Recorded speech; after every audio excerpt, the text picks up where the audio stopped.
Welcome into Core Values, the All Things Broken Arrow podcast.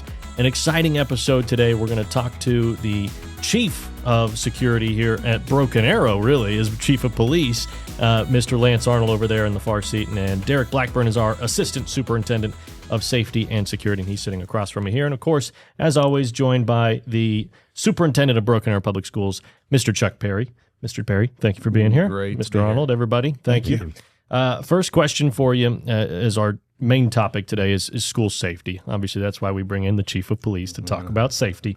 It's an important conversation. How has the definition of safety evolved over the years? And I'll turn that maybe to Mr. Blackburn first, because you've been around the school districts and you've seen how it might have changed. So give us your perspective on that.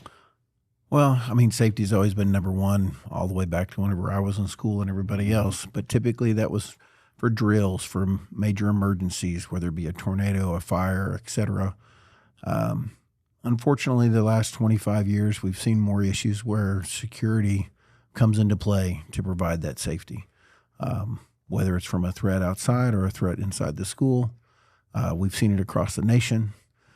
Thankfully, we haven't seen it in Broken Arrow, but part of that safety component is you're always drilling for and or preparing for something that could possibly happen down the road. So I would say that that's probably the thing that has changed the most in the last 25 years.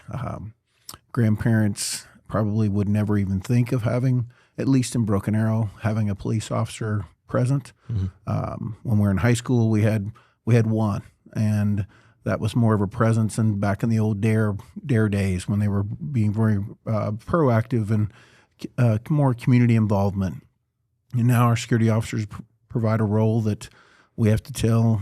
Sometimes students from other campuses want to come on our school grounds, and we have to tell them, no, thank you, or come to a football game, something like that. But I would say that that's probably the biggest change, at least for this area, in the last 20 years. Any thoughts on that from you? Absolutely. Mr. Blackburn's correct. And the other thing I would add to that is sometimes the negative part of technology, right? So we didn't have to deal with cyberbullying back then or cyber threats, things that could expose our children, our families through, technology. And so that's something that definitely is concerning, I think, as we kind of progress. And then I would say that the mental health aspects of safety too, individual safety as well as group and, campus safety. Mental health is much more prominent now.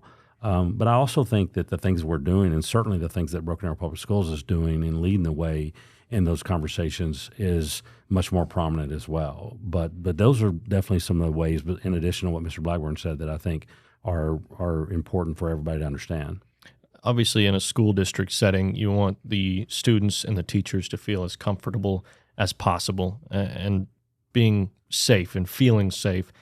There's an impact on their ability to learn and an impact on their ability to teach in that scenario, right? Whether you have that safety or not. So how do you see a strong, safe school affecting the students and affecting the teachers on a day-to-day basis?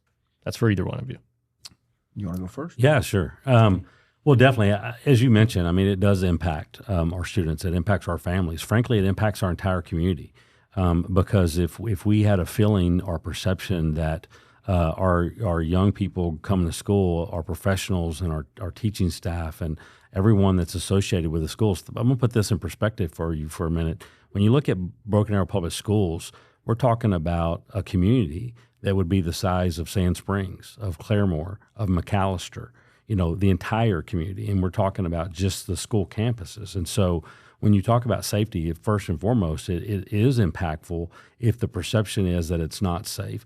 And it does impact the ability for people to do their jobs, to teach our young people, our students to learn, our families, the anxiety that could be caused from sending their loved ones to a place that they don't have as much control.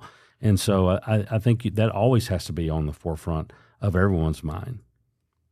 Yeah, and I'm going to reiterate that by saying, as we have grown, close to 20,000 students now, if you looked back 15, 20 years ago, we're sitting around 10, 12,000, and don't quote me on that, but it was much smaller than what we are now. I can't say that discipline has necessarily changed because we've had some discipline issues over the time, but our percentage of students has. And with that, if you had 10% of your students that are having behavior issues at 10,000, I mean, now you've got 10% at 20,000. What we have seen, again, reiterating the mental health component, we're seeing a more aggressive behavior by our little ones than we have been prepared for in the past. And that really has ticked up in the last 10 years. But again, it's a percentage component. So as we add more students, which is a blessing, we also have more students that we have to address sometimes in regards to that behavior, which rolls into that safety component. Every mom and dad wants their child to feel safe in that classroom, and it impacts them 100%. If a kid comes in there and they're afraid of another student or they're afraid something could happen to them, they're not, yes, they may be cooperating with the teacher and trying to learn, but in the back of their mind, if they think something can happen, it's impacting their overall academics. So it plays a great role in regards to providing that safety component and us addressing those behaviors as soon as we can. Well, I was going to add too, I think one of the things that makes my heart happy is to walk through a school and see a bunch of smiles of our students. And that's when, to me, creativity should be blossoming. It's a time period where students are excited to be there. They're excited to be at school. They're excited to learn. And it's almost a peace that you feel throughout the school when it's safe and orderly, and we have a job to do to try to maintain that climate and atmosphere as much as we can. And we're dealing with society coming into our schools. We don't have all the tools and resources to fix society every day, but we have a responsibility for that climate within those walls. And I just love it when we're at a place where kids are walking through the building and you peek in a classroom and they're happy to be there. From a district perspective, and maybe we start here with you, Mr. Perry, so you can give a little bit of your thoughts on this, is what are the priorities when it comes to keeping students and staff safe every day? Well, I think Mr. Blackburn says it a lot. There's not one thing that you're doing security and safety-wise to set up a plan to mitigate anything happening. It's layers. And putting in as many layers as possible is probably the best work we can do as a school district to keep anything from happening. He often says, too, I'm going to quote you, that safety, security is not always convenient, too, to have these layers in place. It causes us to really rethink the way we've done things over the past 15 and 20 years. I think the presence of our security team, of our SROs in the district, and when we hire these folks, it's not they're not looking around to arrest somebody or to scowl at kids. It's to build relationships, and when those relationships are happening, students feel comfortable coming up to them, letting administrators know, letting our security team know that there could be an issue in a certain area. So I think that again, I'm going to go back to the culture within the school, the climate with the school, where students and adults have a mutual respect for one another. And when that's happening, to me, that's the most important layer you can put in place. Mr. Blackburn, if you have any thoughts on that from a district perspective, the top priorities in keeping students and staff safe. It goes back to what Mr. Perry said. It's building those relationships. It's seeing the kids have a good time, smiling, loving the fact of going to school. By building those relationships, much like a community policing component would be that those kids love their school enough that they want to talk to security or administrators or a counselor, whoever they feel comfortable with, because, again, that goes to multiple layers of providing those supports to them, that they're going to tell us what's going on so that we might be able to prevent something and or address concern before it actually happens. And I think going back to the culture that our teachers have done a really good job of trying to build with their kids' rapport in the classroom, to our child nutrition, to our bus drivers, to our security officers, administrators. It takes a village. We all care about those kids and our staff, and it's all working together in regards to providing that safety component. And could I add a couple of things to that? And Chief Arnold will kind of lead to you with our addition of our security team, that we were up to 14 officers or security officers as compared to 10 years ago where we had 4 or 5 off-duty police officers. And now we've got a dedicated team that are in the same buildings every day. We're patrolling the elementary schools.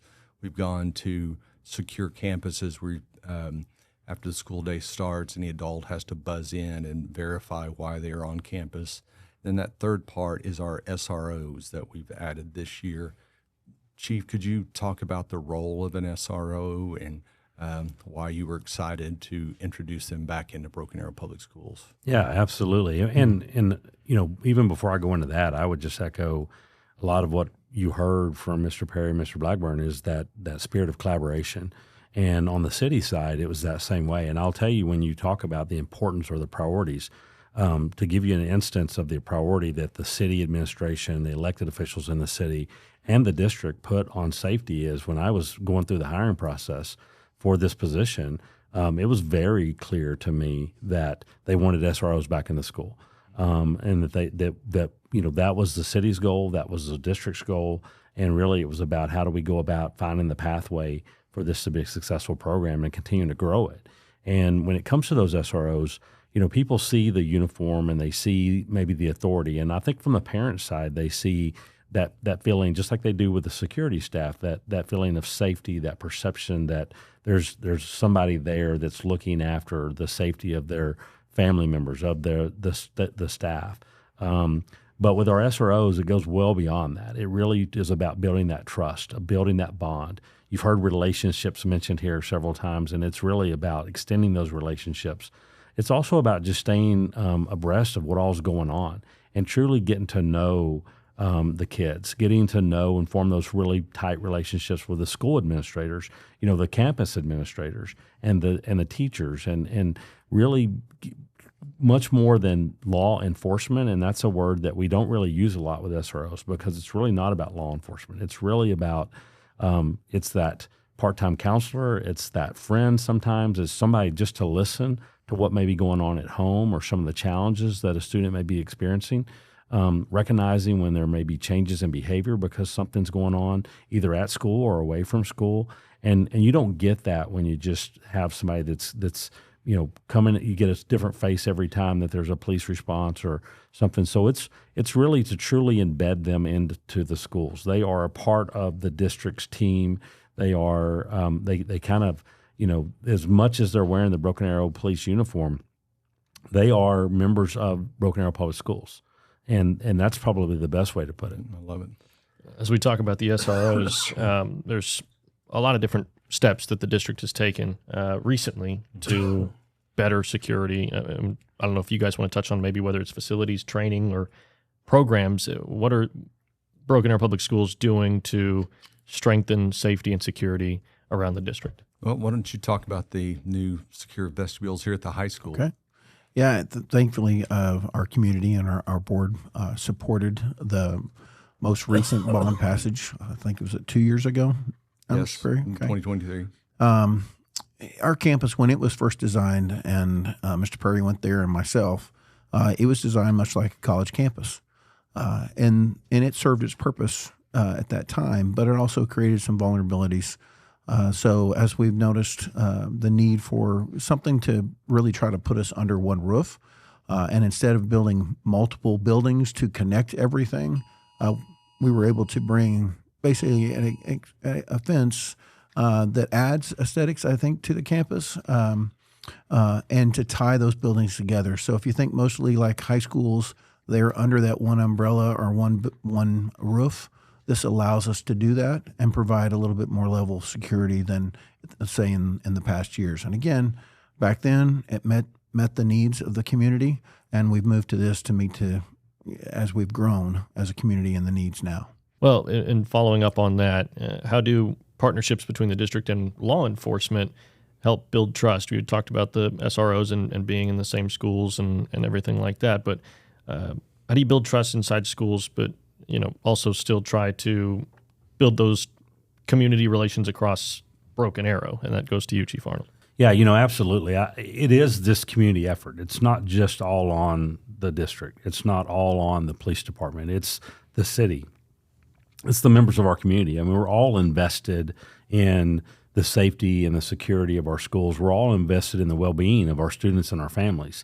And you can't just turn that off and say, we're only invested when they're at school, or we're only invested, this part of the community is only invested when they're away from the school, and it's the district's responsibility while they're on campus. It doesn't work that way. And so I think what you see is this really collaborative experience where everybody is truly invested, because not only are we talking about the students today, but we're talking about the future of Broken Arrow today. Those are the ones that are going to be the future leaders of this community and the ones that are going to be involved and kind of carry that on. And so I think that's the bigger picture view that we take is that it's not just when things are going on or threats are emerging, it's not just a district problem. It's not just an SRO or a police department problem. It's a community-wide problem. And I think that's one of the things that I've been most excited about coming here is seeing that ongoing collaboration, that transparency, that trust building, really modeling the way. I think that's important too, that the students and the families see all of us working together with the same outcomes and goals in mind. And that's really what I want people to kind of take away is that it's not, these things don't just fall on the district. The families have responsibilities. The rest of the community has responsibilities. And then we have our responsibilities. But they blend together in this really great way. And I think we just continue to grow those as we go on. And I'd love to give kudos to our city manager, Michael Spurgeon, our Mayor, Deb Wimpey, and the entire city council. I think one of the keys is we have great communication, because it's security. You never arrive. You never hit a point that, okay, we're completely secure. We've done everything. I think those conversations really enable us to, look at ways and look outside the box at how we can get stronger, better. That is really important to me, and they're always willing to listen to us as a school district, and that partnership is huge. And I love what you said, because I heard a national speaker one time said he said I often hear so-and-so Broken Arrow High School has a drug problem. But he said the truth is the city of Broken Arrow could have a drug problem, and it's manifesting itself inside the high school. Mm-hmm. It's not just during the high school from 8 to 3 every day. It's society that we're dealing with, the mental health issues, crime, whatever it is, it's going to spill over into our schools. So we've got to, again, look, we've got precious cargo in those schools of our students, our future, and we've got to do everything to protect them. But that partnership is huge. Can I give you an example of that partnership real quick, just for your listeners or parents? Oftentimes we'll get some kind of a notification, whether it's social media, that there's a concern that can happen at a school. Those parents that reach out to either us, the administrators, or the police department, they need to understand that we automatically start communicating with each other to identify where the student might be living, to have a conversation with them, to see if there's any truth to it, whatever. But the best thing that those parents can do is activate us so that we can start working the issue. The worst thing they can do is to push it on social media and say, I heard this is going to happen tomorrow. Mm-hmm. That doesn't give the police or our administrators an opportunity to address it. And thankfully, most of those scenarios are completely false. Mm-hmm. However, sending out information that is alarming like that and scares our parents is not in the best interest. And so I just want to put that plug, because we do look at this as a community response. And we reach out to each other and just work with each other to make sure that we're trying to provide the safest environment we can. Well, I'm glad you bring up the word scare and fear, and that's one thing that happens sometimes in these scenarios. And preparation is key when it comes to emergencies. So how do you try to be prepared with drills and training and communication systems that students and staff can feel like they don't have to be in fear? I'll turn that over to you, Chief Arnold. Yeah, that's exactly right. The preparation piece of that, it's keeping abreast of emerging threats. It's that constant communication that Mr. Blackburn and Mr. Perry have talked about. It is the continuous training and the continuous desire for improvement. We want to be one step better tomorrow than we were today, and that reflection back on that as well. And I go back to that modeling when they see that the police department, our SROs, the security personnel, the campus administrators, the school administrators, the school board are all engaged in this, and that we're having those honest, transparent communications. We're calling those things out.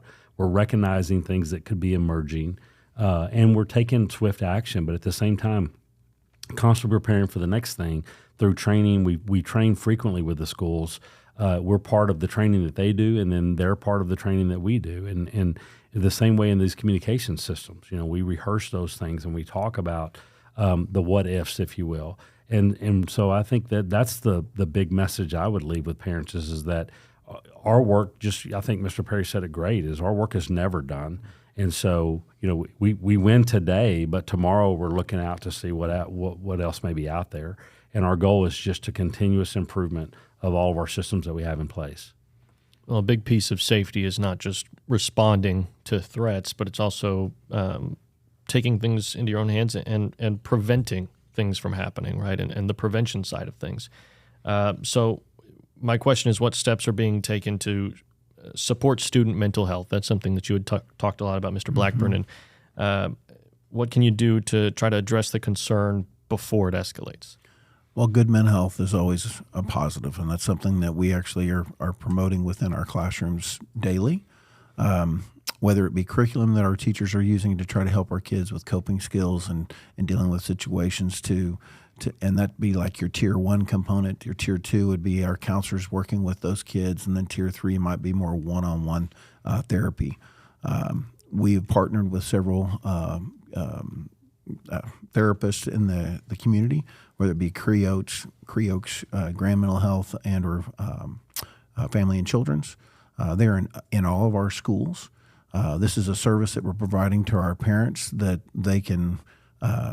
We understand everybody's busy and they may be working at night, et cetera. If there's a way that we can connect these kids with additional services or help during the school day, we're trying to meet that need as well.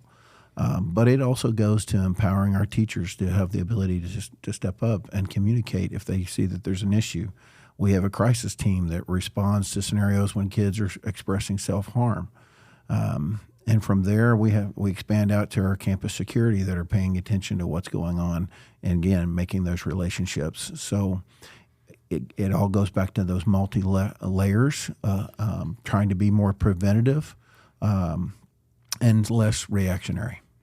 I've heard this before, and I think it's a great point to bring up, is parents will say that they've dropped their kid off at school, and it's sort of a helpless feeling sometimes, especially after a big event happens somewhere across the nation.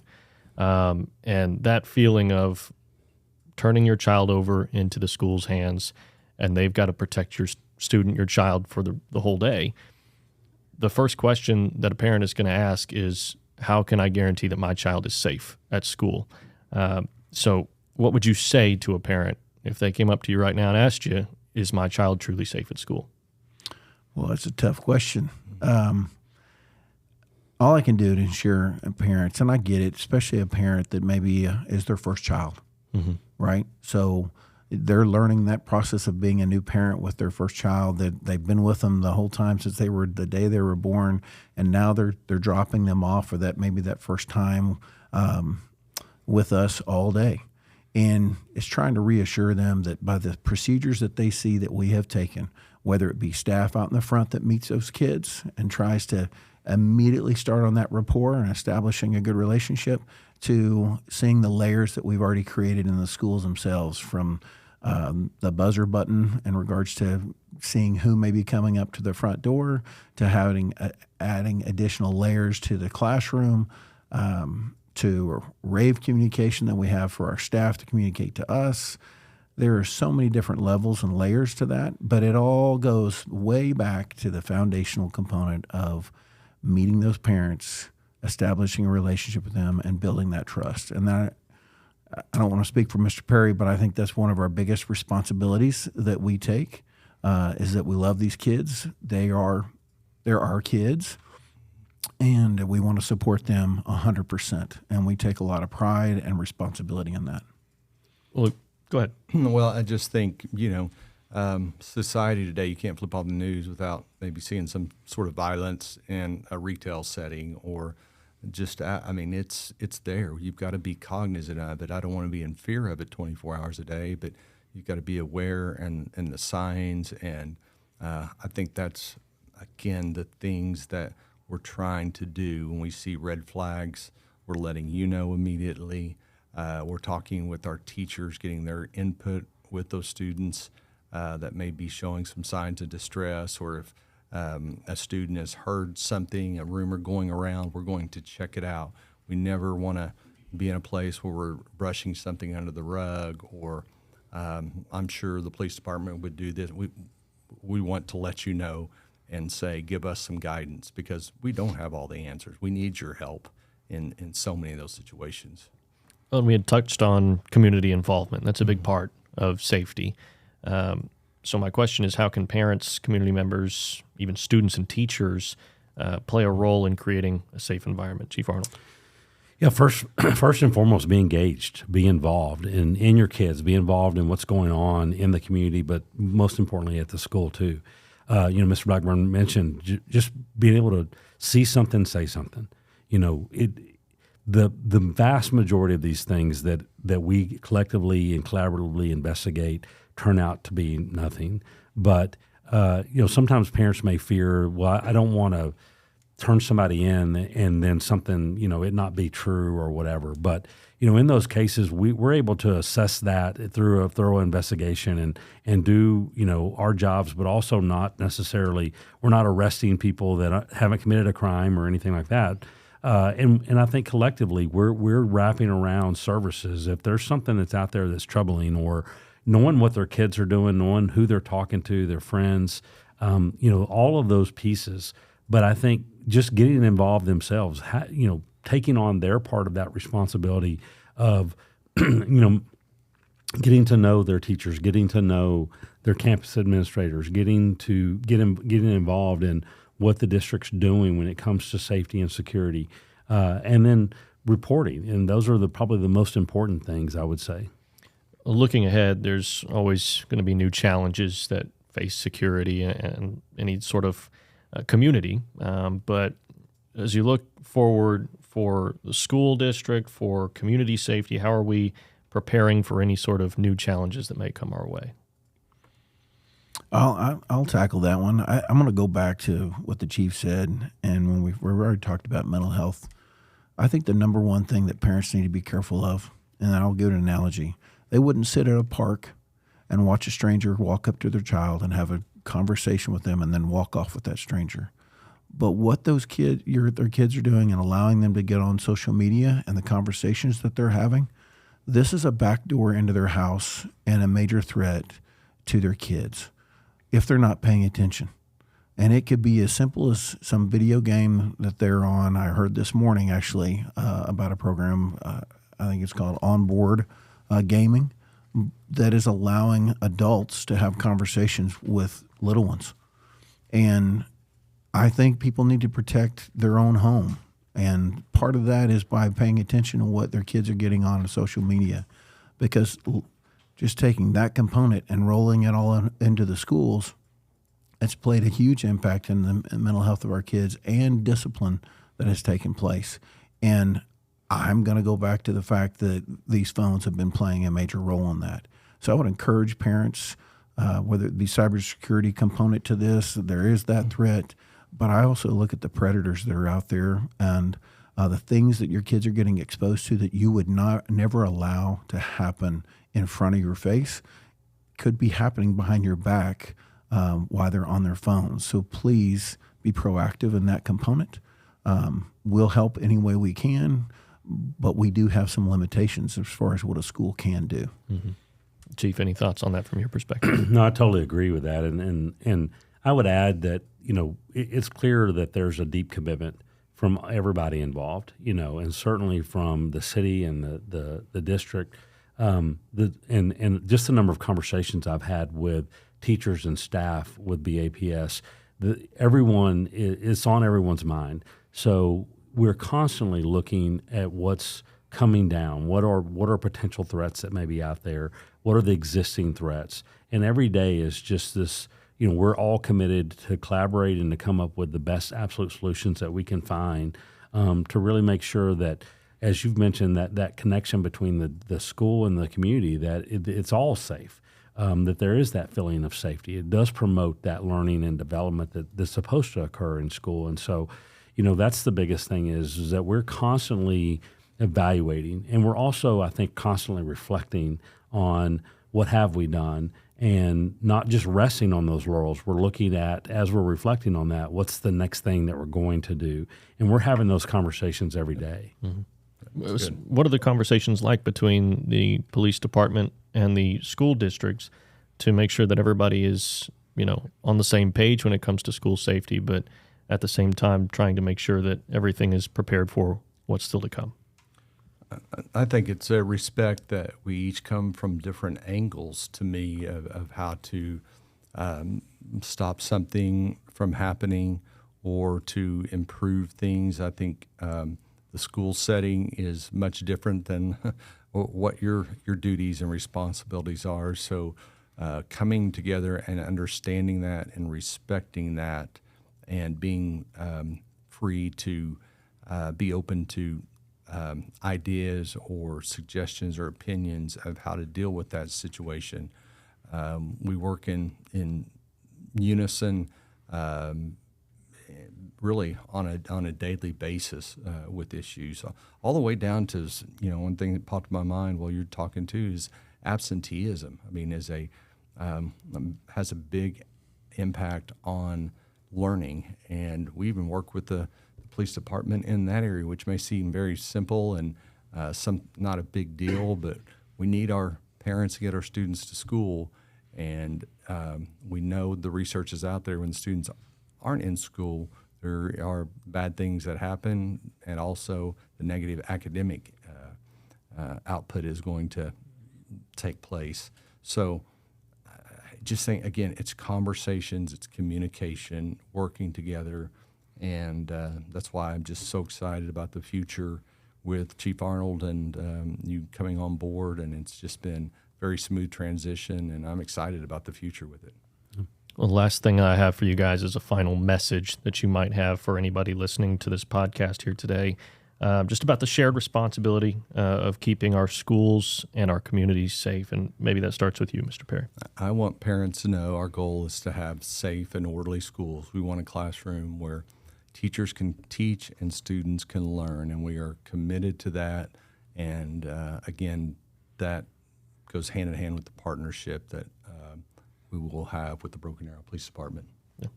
Chief Arnold? Yeah, absolutely. I think the the message or the takeaway today is just this level of collaboration and commitment that is the entire community, that it has a vested interest in the success of every single one of our students and our families, and every one of our teachers, professional staff, everyone that's contributing, again, to this future of Broken Arrow. And kind of that's the way I would look at it. And, right before we went on, Mr. Perry was asking about our officers and how many of them went to Broken Arrow, grew up in Broken Arrow, went to Broken Arrow Public Schools, and it's a lot.